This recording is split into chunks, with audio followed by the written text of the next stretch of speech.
اللهم صل وسلم وبارك عليك يا حبيبي يا رسول الله. عاملين ايه يا حبايب قلبي؟ وحشتوني من الفيديو اللي فات. انا النهارده بقى جايبه لكم وصفه بسيطه وسهله، لو جربتوا الوصفه دي صدقوني مش هتجربوا غيرها. صدور الفراخ المشويه، لو صدور الفراخ المشويه مش بتظبط معاكي من بعد الطريقه دي والمقادير دي، صدقيني هتظبط معاكي، مش هتعملي غيرها. طريقه حلوه قوي واقتصاديه وسهله في الخلاط. دلوقتي مقاديرنا في الخلاط: هنضيف بصلايه، جزرايه، ليمونه متقشره، ليمونه عاديه خالص ومتقشره، فلفلايه، ممكن فلفلايه حمرا خضرا الموجوده عندك، مرقه، وحبهان. خلاط هضيف المكونات دي زي ما انتوا شايفين معايا كده.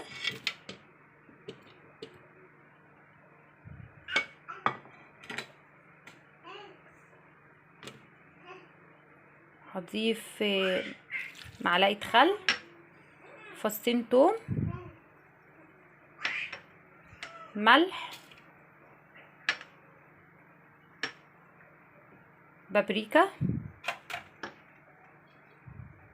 فلفل، زيت، معلقتين من الكاتشب، 7 بهارات، مع نص كوبايه ميه. وهضرب المكونات دي كلها في الخلاط مع نص كوبايه ميه، وهضرب المكونات دي كلها في الخلاط زي ما انتوا شايفين معايا. ضربت المكونات دي كلها في الخلاط، ودلوقتي معايا ربع كيلو فراخ هنزل عليها بالمكونات اللي انا ضربتها دي كلها. الوصفه دي حلوه قوي وسهله بسيطه، تبقى طعمها خطير يا جماعه، عايزاكم تجربوها.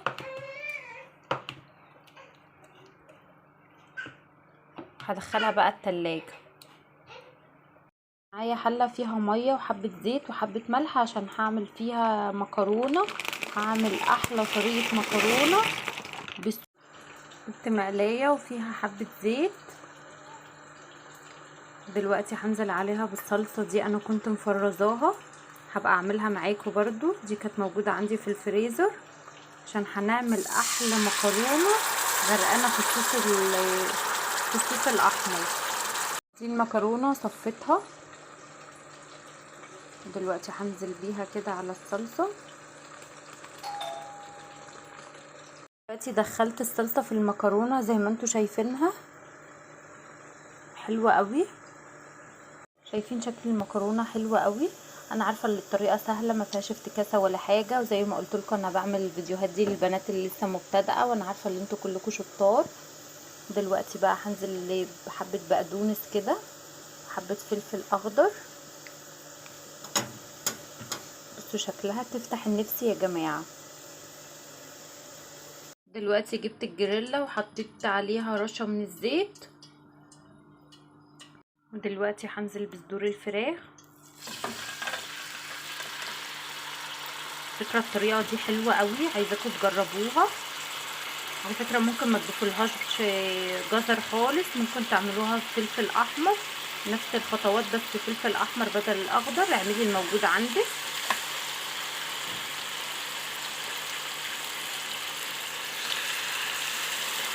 انا بصفيها من الخلطة اللي انا كنت حطاها فيها زي ما انتوا شايفين معايا كده.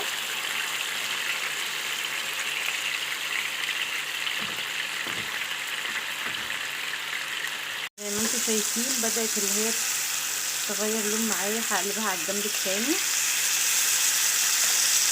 متقلقوش خالص. ودلوقتي هضيف قطعة من الزبدة، شايفين المنظر روعة.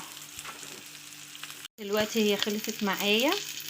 صدر الفراخ لو ما كانتش بتظبط معاكي، لو جربتيها بالتتبيله دي وبالطريقه دي صدقوني هتظبط معاكم. ما اخدتش 10 دقايق. ودلوقتي بقى هنحضر الغدا. هنا برضو قليت بطاطس، وده كان شكل غدانا النهارده. صدور الفراخ اللي احنا عملناها مع بعض بطريقه سهله وبسيطه وما اخدتش مننا 10 دقايق. ودي المكرونه غرقانه بالصوص الاحمر، شايفين ازاي؟